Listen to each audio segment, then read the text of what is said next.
Hello students, welcome back. और आप सबका एक कॉमन क्वेश्चन है कि सर अभी हम क्या पढ़ें ताकि हमारा बोर्ड में बेहतर स्कोर आए।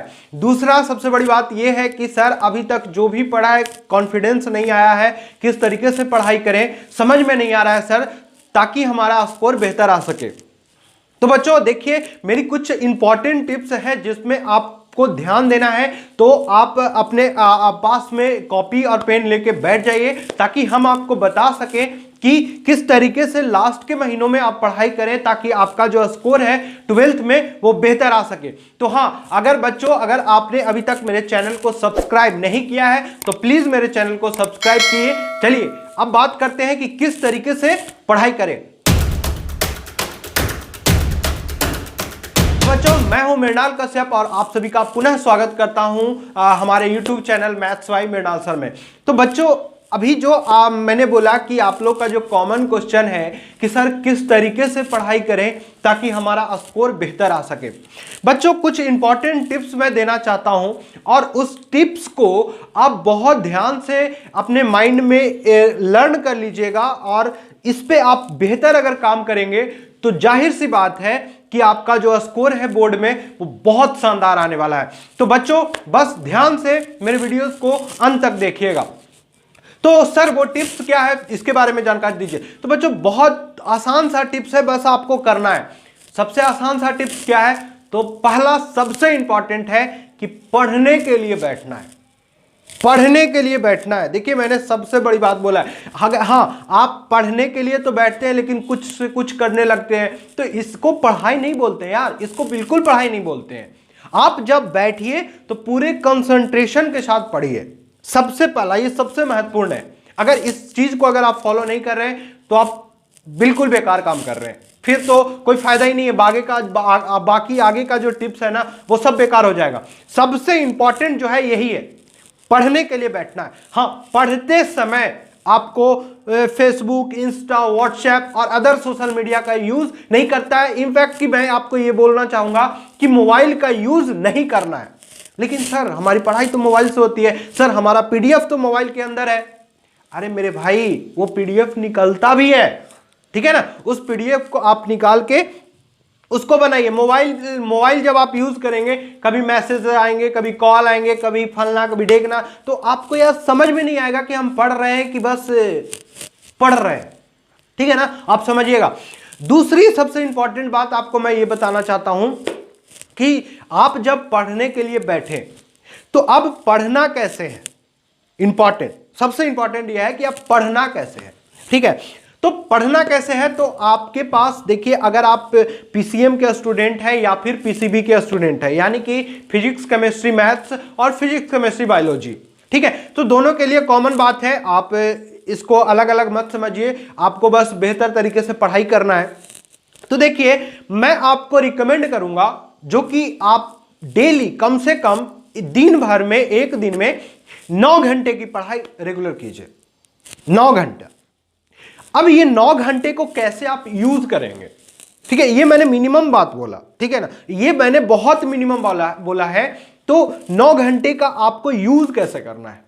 सर 9 घंटे हम यूज कैसे करेंगे? तो देखिए बाबू, 9 घंटे आपको यूज करने के लिए सबसे पहले 9 को 3 बराबर हिस्सों में बांटना है। कैसे? पहला, फिजिक्स के लिए 3 घंटा, केमिस्ट्री के लिए 3 घंटा और मैथ्स के लिए 3 घंटा, ठीक है। क्या बोला? अगर आप बायोलॉजी के स्टूडेंट हैं तो फिजिक्स के लिए 3 घंटा, केमिस्ट्री के लिए 3 घंटा और बायोलॉजी के लिए 3 घंटा। क्लियर है क्या?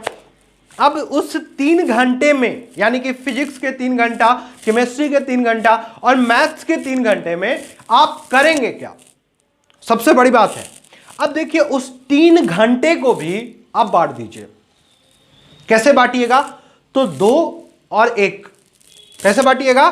2 और 1, मतलब 3 को मैंने डिवाइड किया 2 और 1।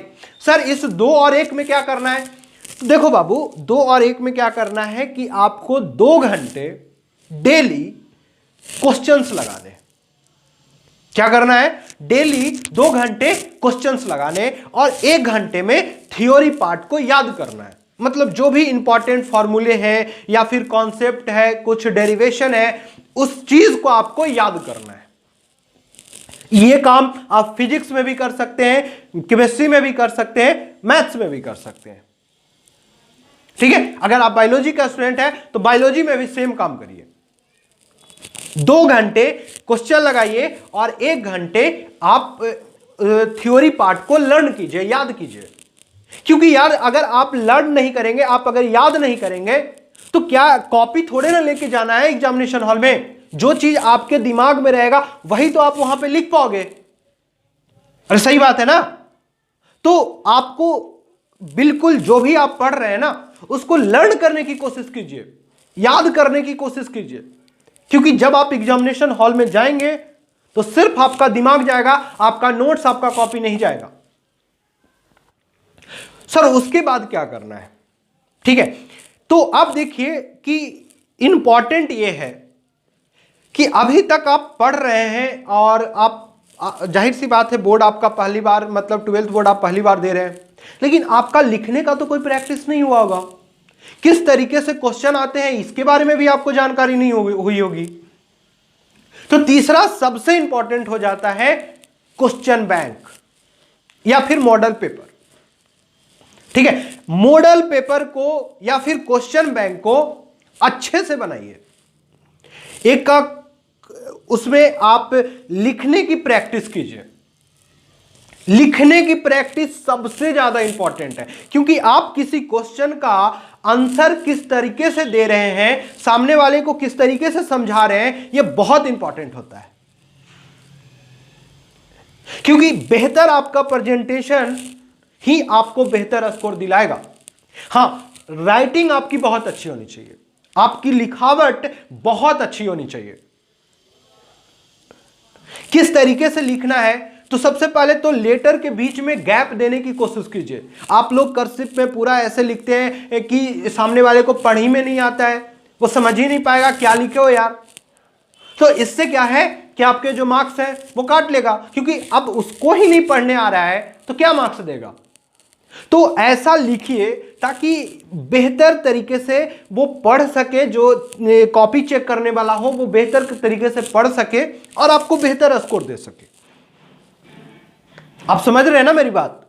तो आपको लिखना बहुत अच्छे तरीके से है। जब आप अच्छे तरीके से लिखेंगे, आप बेहतर तरीके से प्रेजेंट करेंगे और ओवर राइटिंग बिल्कुल नहीं करना है। ठीक है, ये ऐसा नहीं कि एक लिखे गलती हो गया और काटपीट एकदम गर्दा वाला काटपीट जो करते हो ना आप लोग कॉपी के अंदर, वो कभी नहीं करना है। ओवर राइटिंग से बिल्कुल बचना है यार, क्योंकि हम सभी को पसंद है अच्छा दिखना, सभी को पसंद है। तो यार क्यों ऐसा नहीं सोचते हो कि कॉपी को भी अच्छा दिखना उन लोगों को पसंद होगा कि हाँ बच्चे ने बहुत अच्छे से प्रेजेंट किया, बहुत अच्छे से लिखा है, चलो इसको फुल मार्क्स देते हैं। ठीक है ना। तो आप बहुत अच्छे से कॉपी के अंदर क्वेश्चन को प्रेजेंट कीजिए, बहुत अच्छे से लिखिए। जब आप बहुत अच्छे से लिखेंगे तो आप भरोसा मानिए कि जो चेक करने वाले लोग होंगे वो आपको बहुत अच्छा मार्क्स देंगे। ठीक है, अब चौथी बात यह है कि सबसे पहले जो शॉर्ट नोट्स है आपके, थोड़ा फॉर्मूले का शॉर्ट नोट्स है और फिजिक्स के भी कुछ फॉर्मूले होंगे, केमिस्ट्री के भी कुछ रिएक्शंस वगैरह कुछ फॉर्मूले होंगे, आप उसको ना लर्न कीजिए, याद कीजिए, एक ऐसे जगह पे रखिए उसको ताकि आप हमेशा उस चीज से होकर के गुजरें, यानी कि उसको आप देख पाए। जब आप, क्योंकि छोटे छोटे ही क्वेश्चंस, छोटे छोटे चीजें ही आपके एग्जामिनेशन हॉल में आप भूल जाते हैं और वही आपकी सबसे बड़ी गलती होती है। अगर आप एक ऑब्जेक्टिव नहीं बनाते हैं, आपसे गलत हो जाता है तो आपके 1 मार्क्स चले जाते हैं और वैसे 1-1 मार्क्स करके आपके जो स्कोर है उसमें गिरावट आने लगती है।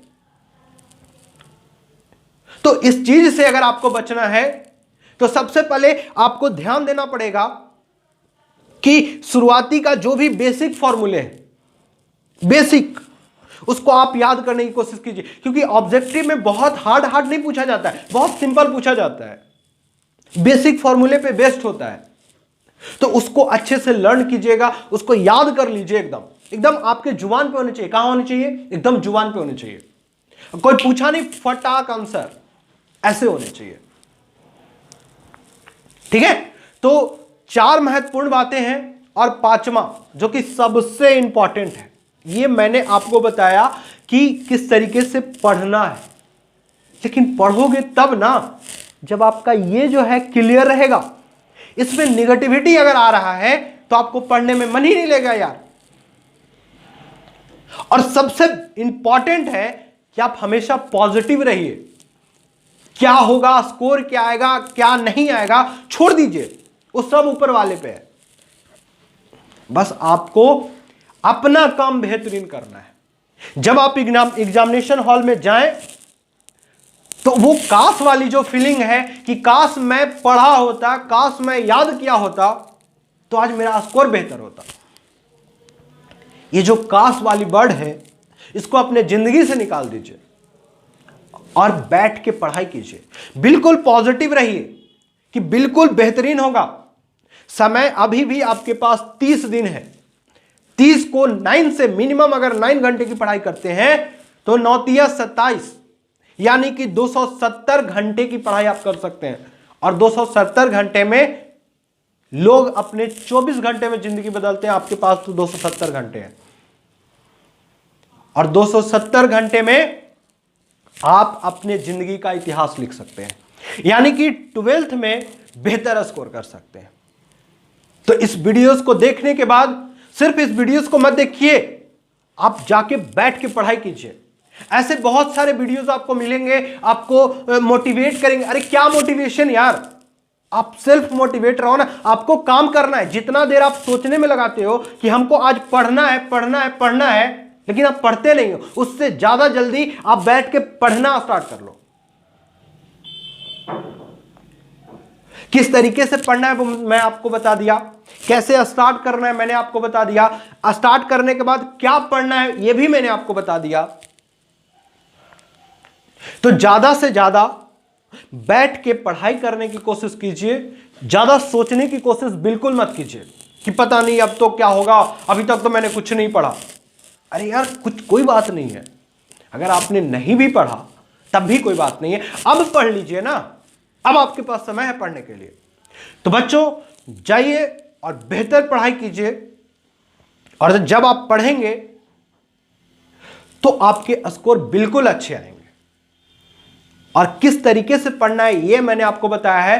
तो फिर मिलते हैं नए वीडियो के साथ, तब तक के लिए धन्यवाद। और हाँ, अगर आपने मेरे चैनल को सब्सक्राइब नहीं किया है तो प्लीज़ मेरे चैनल को सब्सक्राइब कीजिए और लोगों के बीच शेयर कीजिए इस वीडियोस को। जितना आप इस वीडियोस को शेयर करेंगे, कमेंट करेंगे और लाइक करेंगे, उतना ही मुझे मोटिवेशन मिलता है ताकि मैं फिर से नेक्स्ट वीडियो आपके लिए ला सकूं। तो बच्चों हम हमेशा आपके साथ हैं, तो आप भी मेरे साथ बने रहिए। चलिए धन्यवाद, फिर मिलते हैं नए वीडियो के साथ। शुक्रिया।